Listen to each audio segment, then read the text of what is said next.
Support for this podcast comes from the Central Valley Journalism Collaborative, connecting communities with the resources, infrastructure, and networks to ensure a vibrant local free press. From KVPR in Fresno, this is Central Valley Daily. Happy Friday, it's September 12th. I'm Elizabeth Arkalian. A local music teacher in the 1990s fell in love with Latin jazz. When he couldn't find much sheet music to teach his students, he started a company to publish it himself. And now there's an outlet, there's a vehicle, there's a platform where this music exists, that people can find this music and perform it. More on this Madera-based company and the bands buying his music from around the world later in the show. But first, these headlines.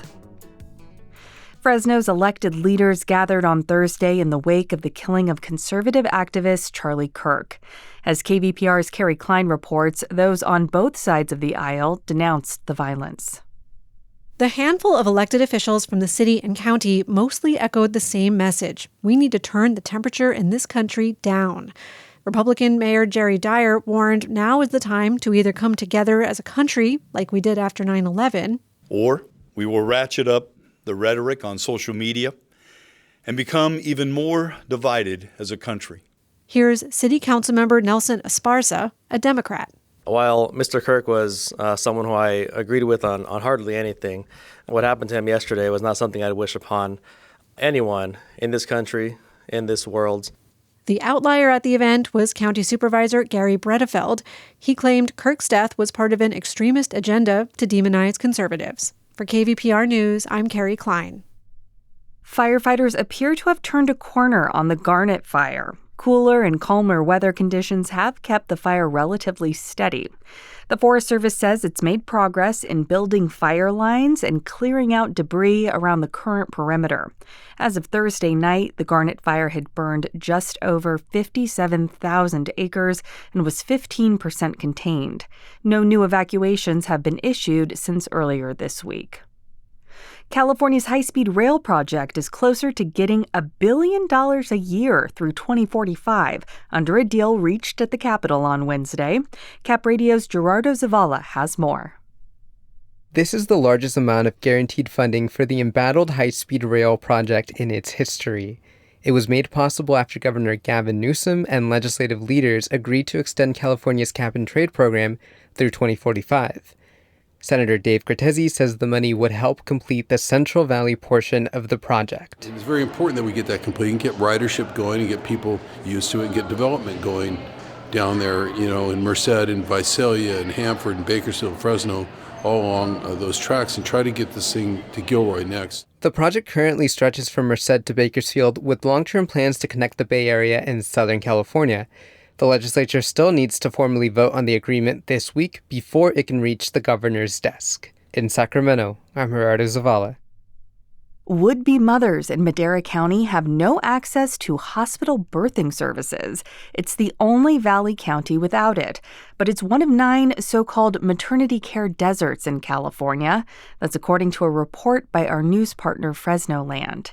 Data from the March of Dimes shows risks for preterm births are 13% higher when no local hospital provides the services. State lawmakers are working on ways some rural hospitals could offer emergency perinatal care. Support for Central Valley Daily comes from Fresno Mazda, part of the Prieto Automotive family, leading the industry in the IIHS 2025 Top Safety Pick Awards, helping move Mazda closer to the goal of eliminating traffic fatalities. More information and the Mazda digital showroom available at myfresnomazda.com. And now to our main story. The world lost an icon when Latin jazz pioneer Eddie Palmieri died last month. His music lives on through recordings, but also through sheet music. That's thanks in part to a publisher right here in Central California. As KVPR's Kerry Klein reports, this pioneer has helped make the work of Palmieri and other Latin jazz artists available to the world from his home office in Madera. Steve Alcala is a music teacher and trumpet player. He joined a mariachi band in high school studied jazz in college, and in the 1980s became a high school music teacher. It was then that he heard something that changed his life.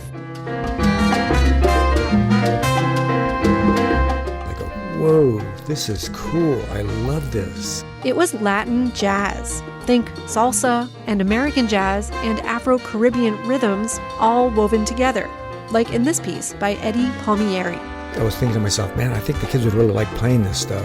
But there was a problem. He couldn't find the sheet music that would help his kids learn.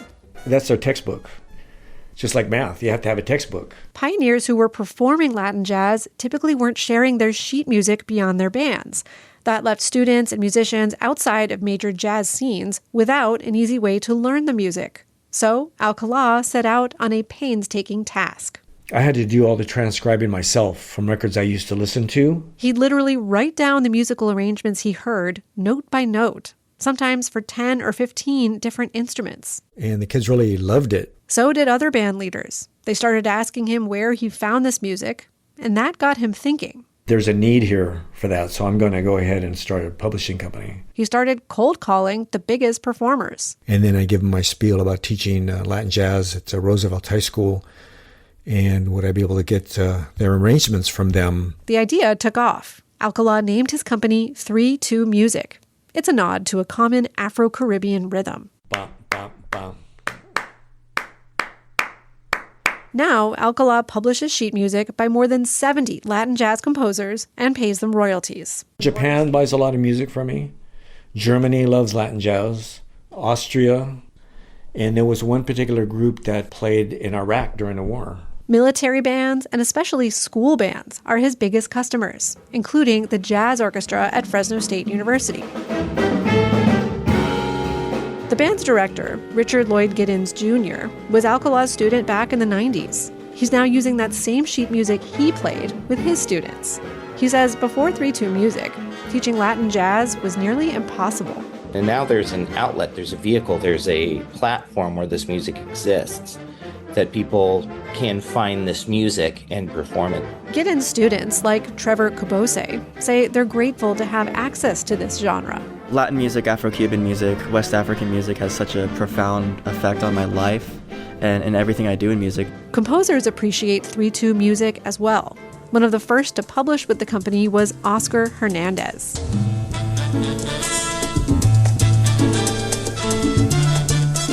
He's won 3 Grammys, and yet he says hearing students play his work is a thrill. For me to see young people learning the music, man, that's where it all starts. And Latin jazz experts say that by giving more students access to this music, Alcala and his business have helped popularize it around the world. For KVPR News, I'm Kerry Klein. And Kerry joins me now to talk more about this Latin jazz. Hey, Kerry. Hi, Liz. Okay, my first question is, how did you discover this story? Like so many stories in journalism, it was through a really roundabout way that I was just looking into some music stories here in the San Joaquin Valley earlier this year. And a lot of people that I spoke to kept pointing me to Steve Alcala. They just, out of the blue, just say, hey, have you spoken with Steve? He really has an outsized presence here in a lot of different ways, especially for his, I think he's left a very significant legacy as a music educator, music teacher. But then when I learned about this sheet music company, that just seemed especially unusual and unique, especially because he's one of the few in the world publishing this music. So my interest was really piqued. Yeah, and he's right here in Madera. I feel like if someone wanted to play a piece by Mozart, they can find that sheet music almost anywhere they look. So can you talk more about why sheet music has been so hard to find specifically for Latin jazz? Yeah, I think that's a really good question. And I had to sort of chip away at this as well. I mean, there's a couple reasons.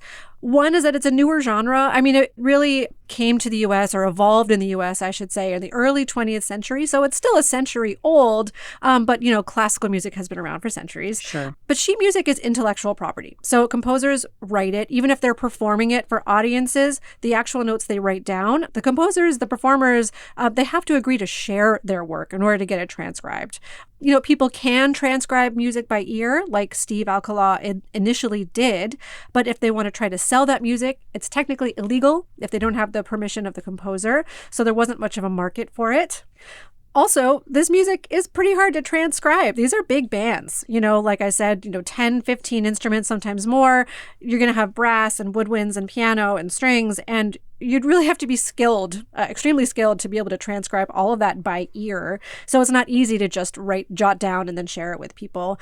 Also, one source really told me that it's education that actually really prompts demand for sheet music. If you're teaching it in schools, that's when you really need this, which is what Steve was doing. And it's kind of a feedback loop. Once people start to want to teach it, that prompts composers to make their music more available, and then that makes that allows more teachers to teach it. And so this is kind of the beginning of that feedback loop. That certainly makes sense if you think of anyone who's taken piano lessons and learned for Elise, or, it's these certain songs are sort of stepping stones in education. So that totally makes sense.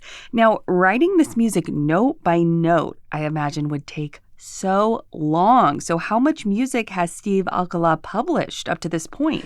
Yes, it really would take very, very long. So Steve only did it for a handful of pieces, when he began teaching, before he really did start looking for other solutions to create this company. And so at this point, he no longer does that. The composers, they send him their arrangements, the music that they have, and then he, will input it into his digital system if they haven't already, and then publish it that way, package it together to be able to send it out for all these multiple instruments.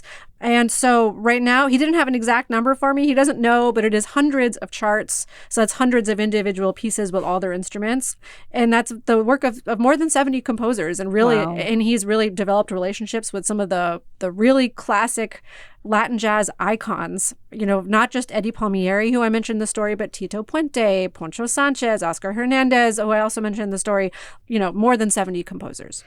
And how does his sheet music company work? Is this sort of mainly a business-to-business concept, like you mentioned, selling directly to teachers or educational institutions? Or can anyone pay for his sheet music that he's created? Yeah, anybody can.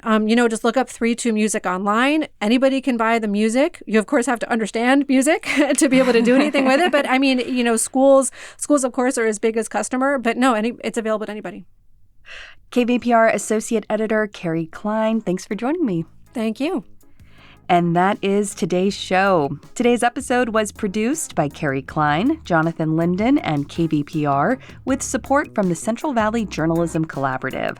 I'm Elizabeth Arkalian. You can find the latest local news anytime at kvpr.org.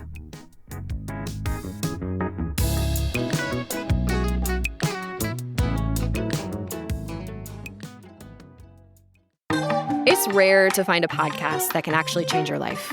But when the show's called Life Kit, that's kind of the whole point. I'm Mariel Segarra. 3 times a week on the Life Kit podcast, we guide you through a topic we could all use help with, from personal development to healthy living to managing your dinero, with takeaways so you can start living what you learn right away. Escucha el Life Kit podcast from NPR.